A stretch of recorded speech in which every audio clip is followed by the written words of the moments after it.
Shalom bien-aimé, une autre séquence de notre thème justifié par le sang.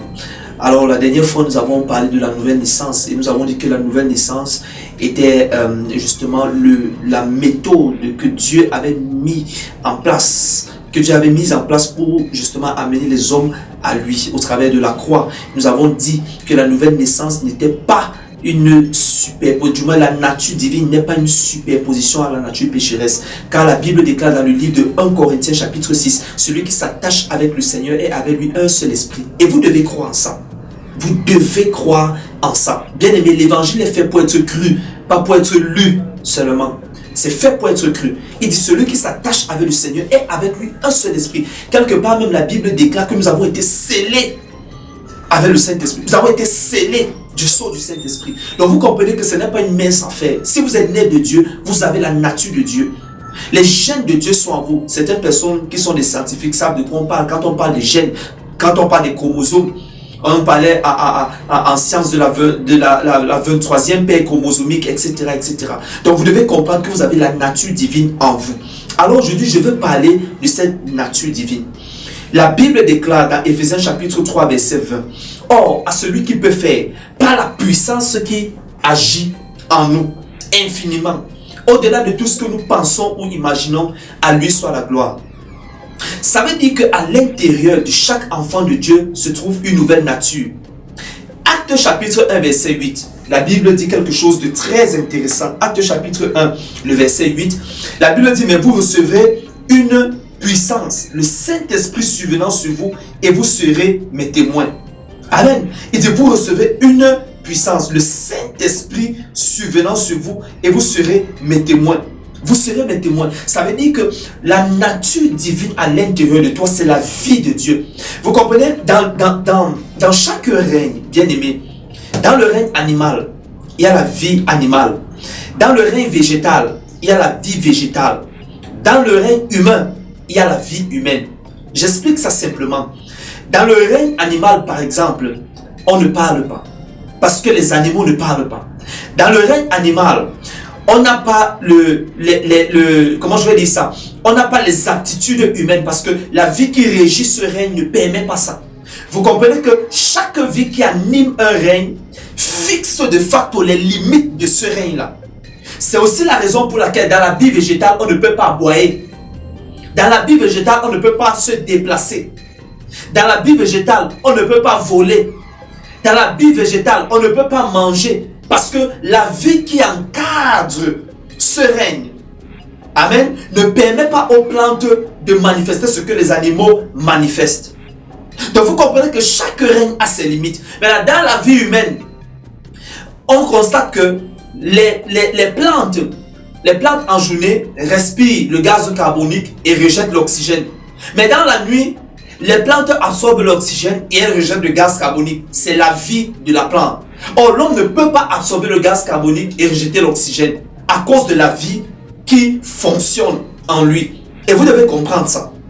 Sauf que, souvenez-vous que quand Jésus-Christ va enseigner le Notre Père, il va dire quelque chose de fort.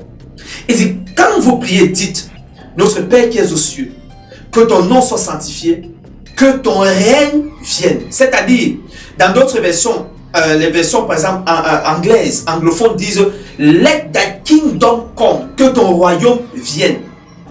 C'est-à-dire que un nouveau règne vienne s'installer au milieu des hommes, qui n'est pas le règne animal, qui n'est pas le règne végétal, qui n'est pas le règne humain, mais qui est le règne dans lequel Dieu lui-même opère, qui est la vie, la vie par laquelle Dieu lui-même vit et existe. Permettez que je dise ça comme ça. Cette même vie que Dieu a décidé de partager avec ceux qui croient en lui. La Bible déclare, nous sommes participants de la nature divine.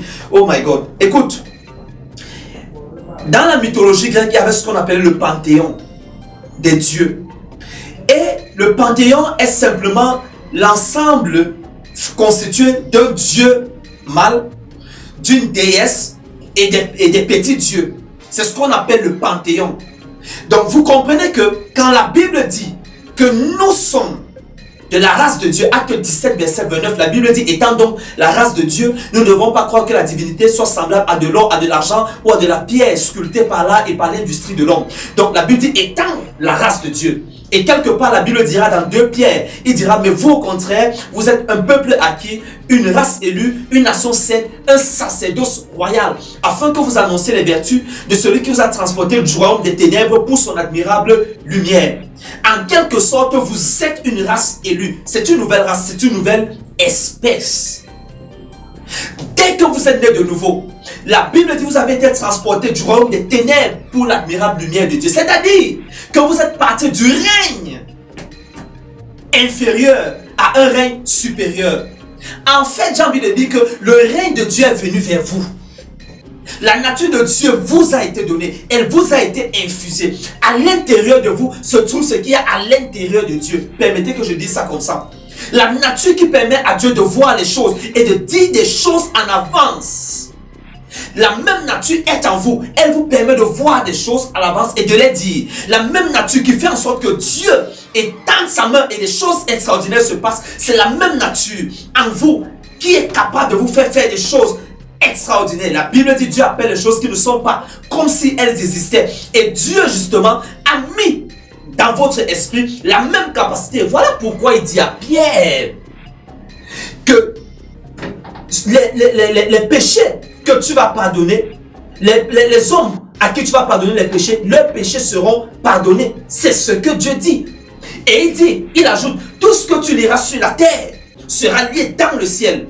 Donc vous comprenez que Dieu, par la nouvelle naissance, remet l'homme aux commandes. Il remet l'homme en Éden.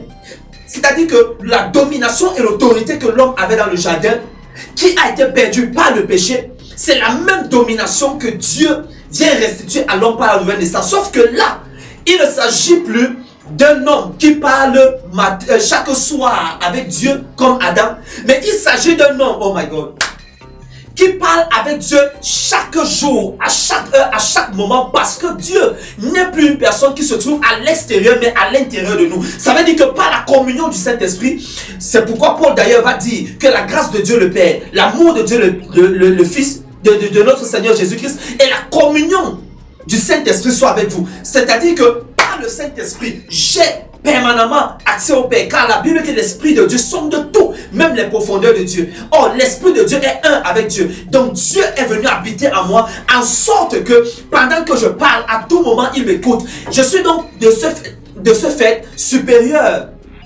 à Adam, qui parlait avec Dieu chaque soir. Je parle avec Dieu tous les jours, contrairement à Adam qui parlait avec Dieu chaque soir. Vous devez comprendre ça. Donc la nature divine vient avec la puissance pour vous permettre de dompter et de marcher sur le péché. Maintenant, quelqu'un va me demander, homme de Dieu, pourquoi est-ce que tu dis que la nouvelle naissance, la nature divine ne se superpose pas avec la nature pécheresse, alors que je constate que je pratique toujours la masturbation, je pratique toujours la fornication, je pratique toujours ceci et cela, et pourtant je suis né de nouveau, je parle même en langue. Bien, mais tu dois comprendre une chose.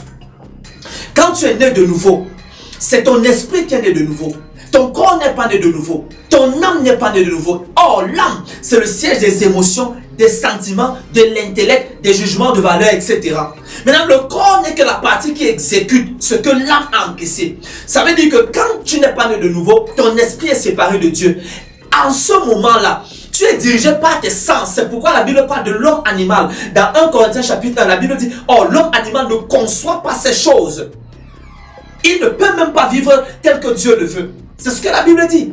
Il ne peut pas vivre comme Dieu le veut parce qu'il n'a pas la capacité. Donc la Bible assimile l'homme animal à un homme qui n'a pas l'esprit de Dieu. Voilà pourquoi est-ce que quand tu nais de nouveau maintenant, la nature que Dieu te donne, en te donnant cette nature, il met en toi la capacité de vivre autrement. Sauf qu'il y a un problème, c'est ton âme. Ton âme a été longtemps impactée et influencée par la vie pécheresse. De telle sorte que, ayant reçu la nouvelle nature, ton âme est encore habitué aux anciennes pratiques. Voilà pourquoi ton corps continue d'exécuter les anciennes pratiques que ton âme a enregistrées. Les anciens plaisirs, les anciens désirs. En philosophie, en terminale, on a vu les désirs, les passions, les pulsions, les tendances, etc. Toutes ces choses résident dans l'âme de l'homme. Donc, quand tu nais de nouveau, ton âme a besoin d'être renouvelée. Voilà pourquoi la Bible déclare dans Romains chapitre 12, verset 1 à 2, et je finis par là, je vous exhorte donc, frères, par les compassions de Dieu, à offrir vos corps à Dieu comme un sacrifice vivant, saint et agréable, ce qui sera de votre part un culte raisonnable. Maintenant, écoutez le verset 2. Il dit, ne vous conformez pas au siècle présent, mais soyez transformés par le renouvellement de l'intelligence, afin que vous discerniez quelle est la volonté de Dieu, ce qui est bon, agréable et parfait. Ça veut dire que une fois que vous êtes né de nouveau, vous avez besoin, par l'enseignement de la parole. Acte chapitre 2, verset 42. La Bible déclare, ceux qui avaient cru persévéraient dans l'enseignement des apôtres, dans la communion fraternelle, dans la façon du pain et dans les prières. Donc vous devez être enseigné, vous devez être au contact de la parole tous les jours. 2 Corinthiens, la Bible déclare, la Bible déclare ceci, la Bible dit, nous tous qui, le visage découvert, plongeons nos regards dans la loi parfaite, nous sommes transformés en la même image, de gloire en gloire par le Seigneur l'Esprit. 2 Corinthiens 3, 18. Ça veut dire que vous devez vous donner à la parole. Et plus vous méditez la parole, plus vous avez la connaissance de Dieu, plus vous pratiquez la parole, vous êtes transformé à la même image. C'est-à-dire que votre âme est impactée par la puissance qui vient de votre esprit. Lequel esprit est né de Dieu, lequel esprit est un avec Dieu et qui infuse en vous la capacité de vivre selon les principes divins. Que le Seigneur vous bénisse. Si tu as compris ce message, bien-aimé, tu es heureux. Sois béni. À la prochaine séquence.